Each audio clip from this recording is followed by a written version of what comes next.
Massacre à la tronçonneuse du Texas n'était pas juste un film d'horreur peu coûteux, c'était un test d'endurance brutale, vraiment, qui poussait le casting et l'équipe jusqu'au point de rupture humaine. Derrière ces 83 minutes d'horreur se cache une production frappée par une chaleur de 100 degrés, des blessures irréelles, l'odeur d'animaux en décomposition.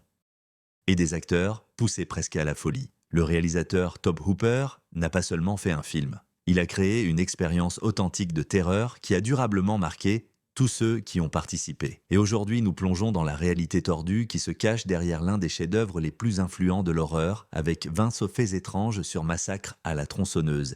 Et restez bien jusqu'à notre fait bonus, la vérité troublante sur Leatherface que même les fans les plus acharnés ne savent pas. Alors, prends bien tes crochets à viande. Et plongeons-y maintenant. La scène brutale du dîner a duré 27 heures d'affilée pour être tournée. Ce que voyaient les spectateurs, c'était le supplice réel de Sally à la table familiale du dîner. Le casting et l'équipe étaient piégés dans une petite pièce où les températures atteignaient 110 degrés. Entourés de nourriture en décomposition et de carcasses d'animaux sous des lumières brûlantes depuis des semaines.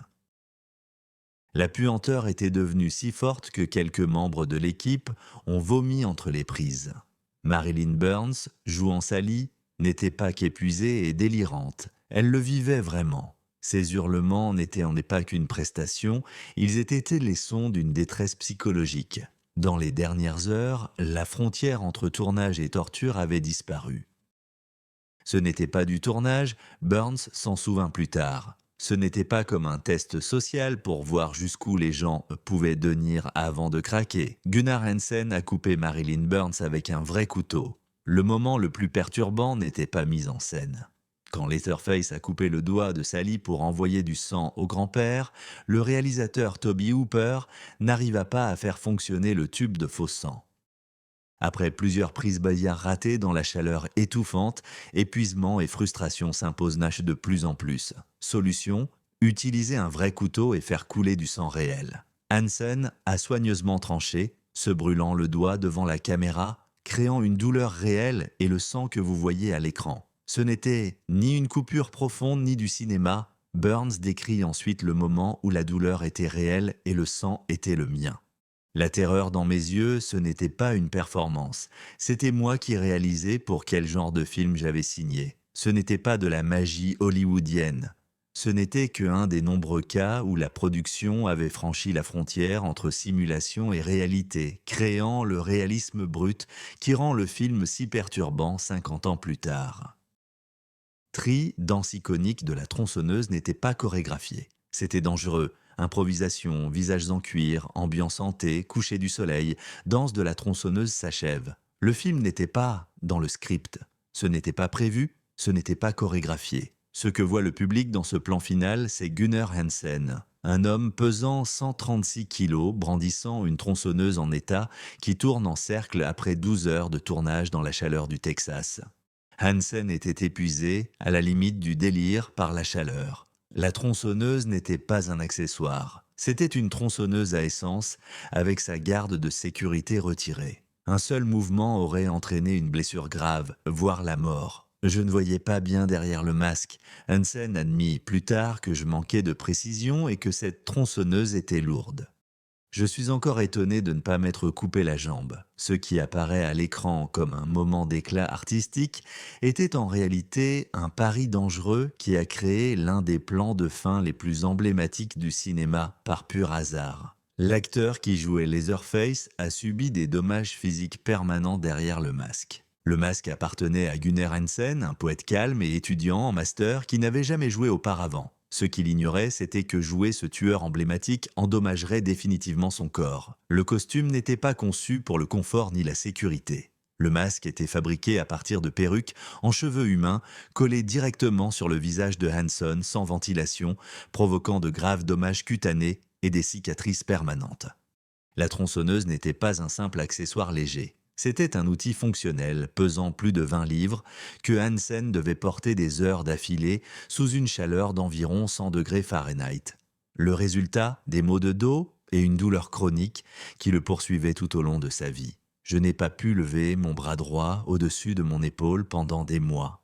Hansen a révélé lors d'une interview en 2013 : Mon dos n'a plus été le même, vraiment. Le coût physique n'était pas qu'un inconfort, c'était le prix que Hansen dut payer pour écrire l'histoire de l'horreur. 5 encore, le plateau était vraiment toxique. Le tournage faillit coûter la vie à tout le casting. La maison utilisée comme demeure Sawyer n'était pas seulement répugnante à l'écran. Il était dangereux pour la santé humaine sans climatisation. En été texan, l'intérieur atteignait régulièrement 115 degrés.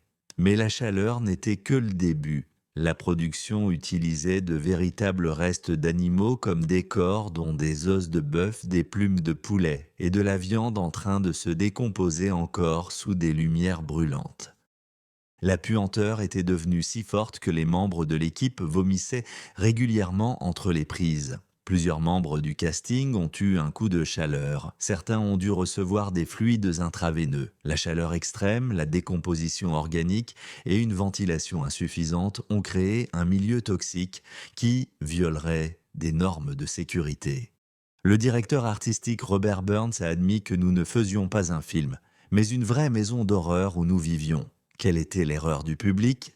Car le jeu d'acteur fondé sur la méthode était souvent une détresse physique due à des conditions de travail toxiques. 6. La scène du crochet à viande a pris 5 heures de tournage pénible. Quand Pam est empalée sur le crochet à viande, le public assiste à l'une des séquences les plus physiquement exigeantes de l'histoire de l'horreur. L'actrice Terry McMinn n'a pas été suspendue pour une simple prise rapide. Elle était pendue à un harnais extrêmement douloureux pendant plus de 5 heures de tournage continu. Le harnais, appareil primitif qui s'accrochait entre ses jambes et autour de sa poitrine, coupait la circulation et provoquait de fortes ecchymoses qui durèrent des semaines. Ce qui est encore plus inquiétant, c'est que le harnais a échoué à plusieurs reprises pendant le tournage. McMinn baissait brusquement de plusieurs centimètres, provoquant une douleur réelle et une panique que l'on voit dans ses yeux à l'écran. Je m'évanouissais littéralement de douleur entre les prises.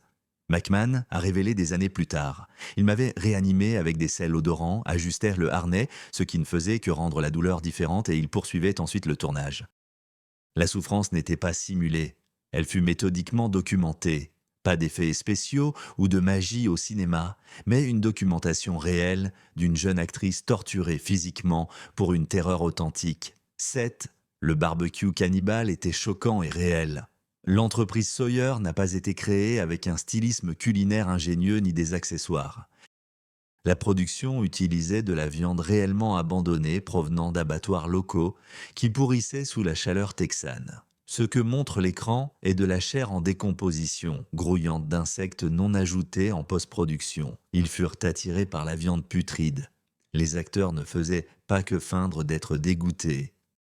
Ils avaient la nausée et luttaient pour ne pas vomir en manipulant la viande rance. Jimo, qui jouait le cuisinier, a contracté une grave infection bactérienne en manipulant la viande contaminée, ce qui a exigé son hospitalisation. L'odeur imprégnait tout. Le responsable de production, Ron Bosman, se rappelle « Nos vêtements, nos cheveux, notre peau. Après le tournage, nous allions dans des restos et les gens s'éloignaient de nous. Le réalisme documentaire du film n'avait pas été atteint grâce à un savoir-faire singulier et habile. C'était le fruit de matériaux répugnants qui mettaient en danger tous les impliqués. 8. Edwin Neal comparait le tournage à son expérience de combat au Vietnam.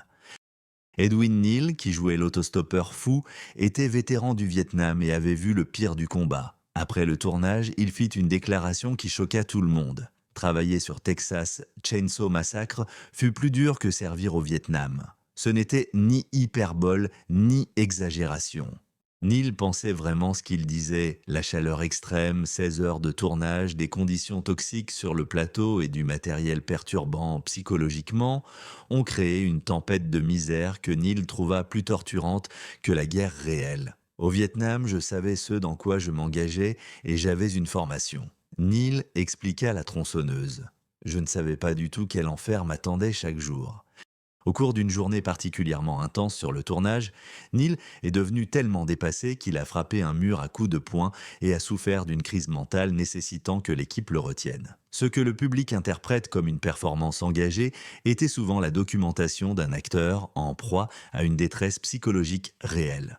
9. Le financement du film provenait de la mafia et des profits retirés de la pornographie. Le Texas Chainsaw Massacre n'avait pas été soutenu par un studio traditionnel. Son budget était de 140 000 dollars. Minuscule, même selon les normes de 1974, provenait d'un groupe d'investissement obscur ayant des liens directs avec le crime organisé et l'industrie pornographique. Le producteur Louis Perrino, qui fournissait une grande partie du financement, était un associé connu de la famille Colombo impliqué dans le crime organisé et avait déjà financé le film pornographique Deep Throat. Ce lien avec la mafia a créé des situations dangereuses pendant le tournage. Quand le budget a été dépassé, des investisseurs armés arrivaient sur le plateau pour exiger des progrès et menacer le casting et l'équipe. Le réalisateur Toby Hooper a ensuite avoué qu'il craignait pour sa vie lorsque les retards s'accumulaient. Il y avait des jours où je pensais ne pas rentrer chez moi. Hooper a avoué lors d'une rare interview datant de 1986. Il ne s'agissait pas d'exécutifs hollywoodiens préoccupés par le box-office. Ce sont des hommes dangereux qui voulaient en avoir pour leur argent. La terreur brute qui parcourt le film n'était pas qu'une vision. Elle reflétait la peur réelle des cinéastes sous des menaces de violence. 10. Le design sonore emblématique du film provient de vrais animaux abattus. Les sons dérangeants et d'un autre monde qui créent de l'atmosphère du film n'ont pas été conçus dans un studio avec des instruments ou des synthétiseurs. Ils ont été enregistrés dans des abattoirs texans pendant des opérations actives. Ce que le public entend comme bruit abstrait et cauchemardesque est en fait les sons documentés de vrais animaux tués. Allez-y, aimez et abonnez-vous, car nous allons révéler jusqu'où s'enfonce ce labyrinthe audio. Le concepteur sonore, Wayne Bell, introduisait discrètement du matériel d'enregistrement dans des abattoirs, la nuit, capturant les bruits mécaniques des équipements de transformation, mêlés au son des animaux en train de mourir. Ces enregistrements ont ensuite été manipulés et superposés pour créer la bande-son emblématique du film. La révélation est que les cris aigus, attribués au design sonore, ne sont en réalité que des enregistrements non modifiés de cochons abattus. Rien dans le film n'est aussi artificiel que ce que croient les spectateurs. On peut se rassurer, même son paysage est enraciné dans la mort et la souffrance. 11. Tout le casting a été soumis à une privation sensorielle pour créer une terreur authentique. Dans ces films, Toby Hooper utilisait des techniques d'un psychologique qui déclencheraient ainsi des poursuites immédiates. Avant le tournage de la scène du dîner, Marilyn Burns était isolée dans une pièce sombre, privée de nourriture et d'eau et soumise à des bruits désorientants à volume très fort. Ce n'était pas du jeu d'acteur fondé sur la méthode. Il s'agissait d'une manipulation sensorielle visant à provoquer une détresse psychologique authentique. D'autres acteurs ont reçu le même traitement, vraiment. Gunnar Hansen était séparé et n'était pas autorisé à socialiser. Les victimes n'ont pas été montrées dans la maison Sawyer avant que les caméras ne tournent. Veillez à ce que leurs réactions de dégoût et de peur restent authentiques. Premières impressions, Toby ne nous dirigeait pas comme d'habitude. Alan Danziger a révélé qu'il incarnait Jerry. Il a créé de vraies situations traumatiques et filmé nos réponses. La peur brute à l'écran n'était pas le fruit d'une performance maîtrisée. Il a été méticuleusement mis au point par une manipulation psychologique qui frôle l'abus. La ferme abandonnée était réellement hantée. La maison victorienne délabrée qui servait de demeure à la famille Le Sawyer. Elle avait sa propre histoire terrifiante située dans le comté Williamson au Texas. La bâtisse était abandonnée depuis des années après des morts inexpliquées, dont le suicide supposé du propriétaire précédent. Des habitants avertissent de la production de rester loin, évoquant des phénomènes paranormaux datant de décennies lors du tournage de 28 jours. L'équipe note des faits inexpliqués, des pannes d'équipement que les techniciens n'expliquaient pas, des zones froides durant l'été texan, chaleur et des membres de l'équipe disent être touchés par des mains invisibles. 3 opérateurs de caméra quittèrent tard le tournage après avoir vécu ce qu'ils décrivaient comme une présence très malveillante dans le sous-sol de la maison. Robert Burns, qui resta le plus longtemps dans la maison pour les décors, souffrit de cauchemars récurrents, si graves qu'il fallut un traitement psychiatrique. La maison a été relocalisée à Kingsland, Texas, où elle fonctionne comme un restaurant et où le personnel signale des phénomènes surnaturels. L'atmosphère d'épouvante du film n'était pas qu'un tournage habile. La production avait involontairement documenté un endroit vraiment hanté. 13, les acteurs furent coupés, contusionnés et saignèrent tout le tournage. Les blessures que vous voyez dans le film ne sont pas des maquillages. Elles sont essentiellement réelles. Pendant les scènes de poursuite dans les bois, Toby Hooper a demandé à ses opérateurs de continuer à filmer quoi qu'il arrive. Quand Marilyn Burns franchit de véritables ronces, le sang qui coulait le long de ses jambes était réel. Quand elle s'est coupé les mains en grimpant, il s'agissait de vraies lacérations. Dans les derniers jours du tournage, tout le casting était couvert de véritables blessures. Les mains de Gunnar Hansen ont été entaillées par la tronçonneuse sans gants. Alan Danziger a souffert d'une commotion cérébrale quand une cascade tourna mal. On lui a dit de continuer. Paul Partin, qui jouait Franklin, s'est gravement blessé au dos après avoir été confiné dans un fauteuil roulant sur un sol inégal. Nous n'étions pas des acteurs faisant semblant d'être blessés. Burns a ensuite déclaré que nous étions des personnes blessées qui faisaient semblant d'être des acteurs. L'impact viscéral du film ne vient pas d'effets spéciaux habiles. Il tient à la documentation authentique de la souffrance humaine réelle infligée pendant le tournage. La dernière fille a failli mourir de coups de chaleur à plusieurs reprises. Marilyn Burns, qui interprète Sally Hardesty, la dernière fille, n'était pas seulement épuisée durant le troisième acte du film. Elle souffrait d'un coup de chaleur grave et mortel. Pendant les séquences de poursuites prolongées, la température corporelle de Burns monta à des niveaux dangereux, la poussant à s'effondrer entre les prises. Des pros sur le plateau lui administraient des liquides par voie intraveineuse dans le bras, hors cadre, pour que le tournage continue dans la célèbre scène d'évasion par la fenêtre. Burns n'était pas en train de jouer. Elle cherchait désespérément l'air frais. Après avoir failli s'évanouir à cause de la chaleur, l'équipe a continué à filmer pendant qu'elle vomissait et perdait connaissance, montrant sa détresse médicale au montage. Il y a eu des moments où j'ai cru mourir sur le tournage. Burns l'a dévoilé bien plus tard, enfin. La ligne entre Sally qui lutte pour sa vie et moi qui lutte pour la mienne a disparu. La lutte désespérée du personnage pour survivre reflétait l'urgence médicale de l'actrice qui se déroulait en temps réel. 15. La tronçonneuse est passée à quelques centimètres d'un accident mortel. Le moment le plus dangereux du film n'a jamais été montré à l'écran pendant une poursuite. Gunnar Hansen, aveuglé par son masque en cuir et désorienté par la chaleur, a trébuché en poursuivant Marilyn Burns avec la tronçonneuse en marche. Alors qu'il tombait, la tronçonneuse en marche échappa à ses mains. La lame tournait encore à fond, la brume de la tronçonneuse brûlait sa tête à environ 4 pouces, puis s'enfonça dans le sol, là où elle se tenait il y a peu. Il ne restait que des millimètres et des millisecondes avant le désastre. Assistant opérateur caméra, Mark Rantz, plus tard souvint « Nous aurions eu un vrai massacre à la tronçonneuse sur film ». La production fut brièvement interrompue. Plusieurs membres de l'équipe voulurent en partir. Pourtant, le tournage reprit le même jour avec la tronçonneuse opérationnelle. Le danger réel à l'écran n'était pas simulé. C'était le vrai risque de blessure mortelle qui planait sur tout le tournage. 16. L'acteur qui jouait Franklin employait des techniques de la méthode frôlant la rupture psychologique. Paul Partin, qui incarnait Franklin en fauteuil roulant, a adopté des techniques de jeu par la méthode si très extrêmes qu'elles ont préoccupé tout le casting. Partin a refusé de se laver ni de changer de vêtements pendant tout le tournage d'1 mois. Il s'isola des autres acteurs, dormant seul dans son fauteuil sur le plateau, plutôt que de rentrer à l'hôtel. Il s'irritait jusqu'à provoquer une vraie détresse émotionnelle avant chaque scène. L'agacement des autres envers Franklin n'était pas fin.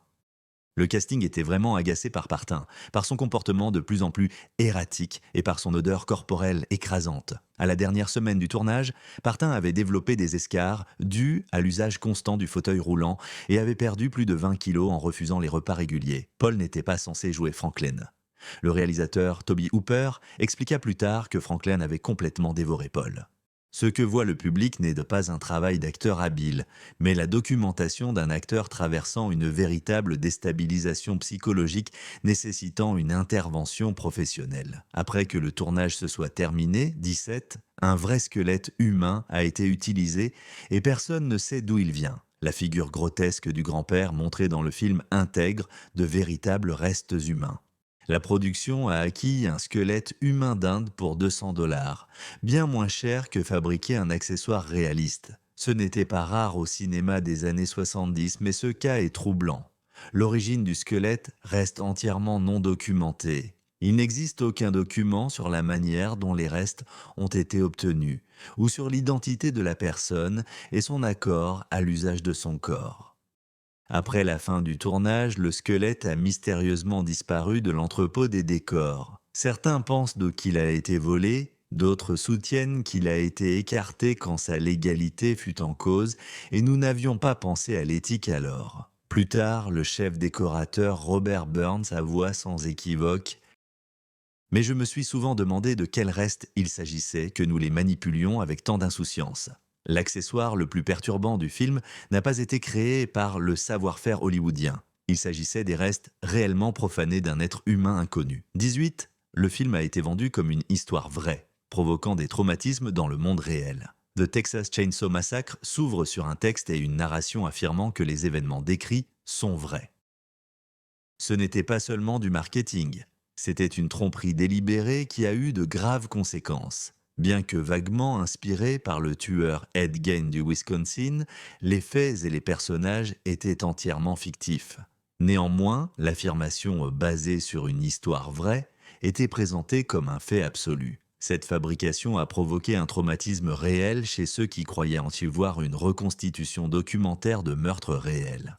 Dans les mois qui ont suivi la sortie du film, les forces de l'ordre texanes ont reçu des milliers d'appels de citoyens inquiets s'interrogeant sur les meurtres à la tronçonneuse. Certaines communautés rurales du Texas ont signalé une chute du tourisme, les visiteurs évitant les zones qu'ils croyaient habitées par des cannibales meurtriers. Les cas les plus inquiétants furent des dizaines de spectateurs nécessitant un traitement psychiatrique pour des troubles anxieux aigus déclenchés par la croyance que les événements étaient réels.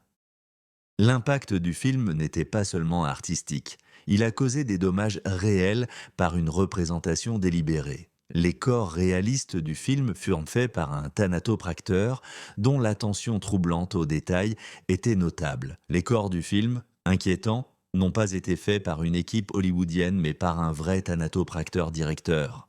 Tobe Hooper a recruté son cousin, un thanatopracteur en exercice, pour confectionner les corps retrouvés à la maison Sawyer. Ce professionnel apporta des compétences techniques, mais aussi des tissus et des fluides humains issus de son funérarium, afin d'obtenir un réalisme maximal. Le thanatopracteur intégra des cheveux humains authentiques, des dents et même des ongles dans les accessoires.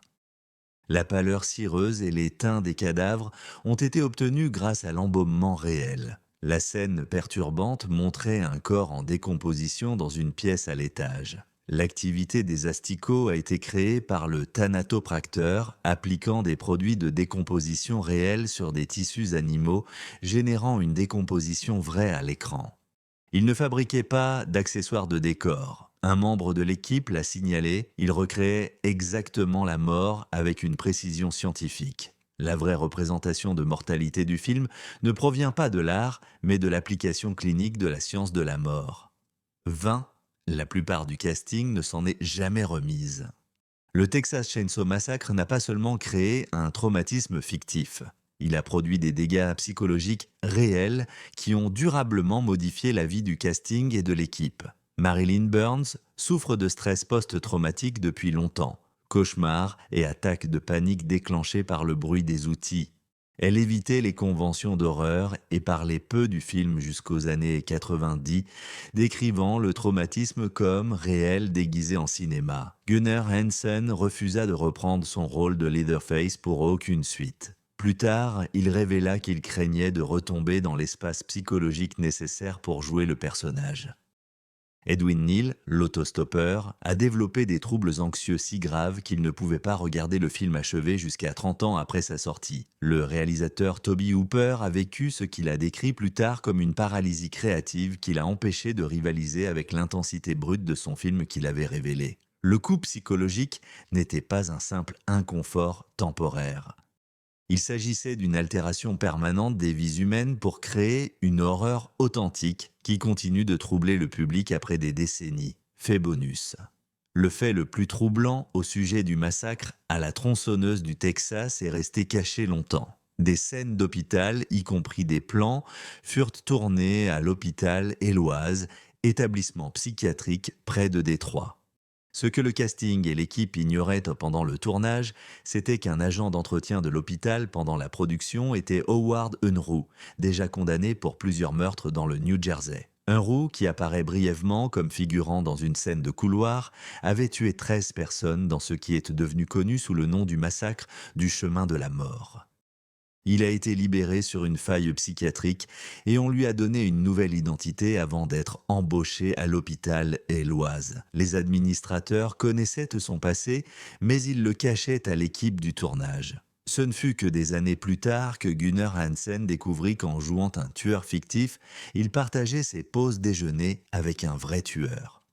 La partie la plus terrifiante de tourner un film sur un meurtrier, Hansen l'a écrit dans ses mémoires. C'était d'être assis, sans le savoir, en face d'un vrai meurtrier de masse pendant les prises, entre les prises. La frontière entre fiction et réalité n'était pas seulement floue au tournage, elle avait totalement disparu, d'une manière que les cinéastes eux-mêmes n'auraient jamais pu imaginer. Massacre à la tronçonneuse n'était pas seulement un film d'horreur qui a changé le cinéma, c'était une descente documentée vers une folie durable qui a marqué ceux qui y ont participé. Ce que le public voit comme divertissement représente la souffrance vraie de personnes réelles poussées au-delà des limites humaines pour créer quelque chose de vraiment dérangeant. 50 ans plus tard, son pouvoir n'a pas changé, car la terreur à l'écran n'a jamais été fabriquée. Elle n'a jamais été fabriquée. Elle provient d'expériences humaines réelles.